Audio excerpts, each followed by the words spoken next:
Welcome my channel study material. আমি তোমাদের সামনে নিয়ে চলে এসেছি ক্লাস 5-এর পরিবেশ সাজেশন 2024। শর্ট প্রশ্ন, দামোদর মিশেছে যেখানে ওই নদীর নাম কি? পশ্চিমবঙ্গের সবচেয়ে উঁচু পর্বতশৃঙ্গের নাম কি? ধান কাটা ঝাড়াই করা যন্ত্রের নাম কি? শিশু দিবস কার জন্মদিনে পালন করা হয়? জীবনের পরোয়া না করে প্লেগ রোগীদের কে সেবা করেছিলেন? ডিভিসি এর পুরো নাম কি? একশৃঙ্গ গন্ডার কোথায় দেখা যায়? কুলিক পাখিরালয় কোথায় অবস্থিত? শূন্যস্থান। তিতুমির ড্যাশ বানিয়েছেন? বেলে মাটিতে বালির কণা ড্যাশ থাকে? পশ্চিমবঙ্গের রাজধানী? একজন মহিলা স্বাধীনতা সংগ্রামীর নাম? একজন বাঙালি বিজ্ঞানীর নাম? একটি জীবাশ্ম জ্বালানির নাম?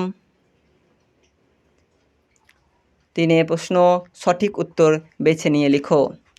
রেশম কীট পালনের জন্য যে গাছের চাষ করা হয়? অপশান দেওয়া আছে, যেটি হবে সেটা করতে হবে।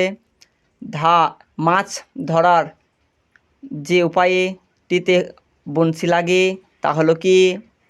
আজাদ হিন্দ ফৌজ গঠন করেন কে?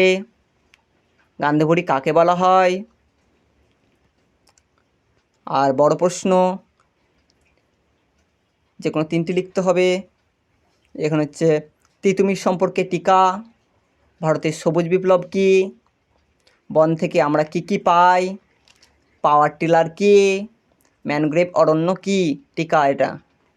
এইগুলো যদি দেখে যাও আশা করি কমন পাবে। অবশ্যই এগুলো দেখে যাও। আর যদি ভালো লাগে তাহলে চ্যানেলটিকে সাবস্ক্রাইব করো এবং লাইক করো, কমেন্ট করো। কিছু যদি অসুবিধা হয় কমেন্টে লিখতে পারো, সমাধান করে দেওয়ার চেষ্টা করব। Thank you.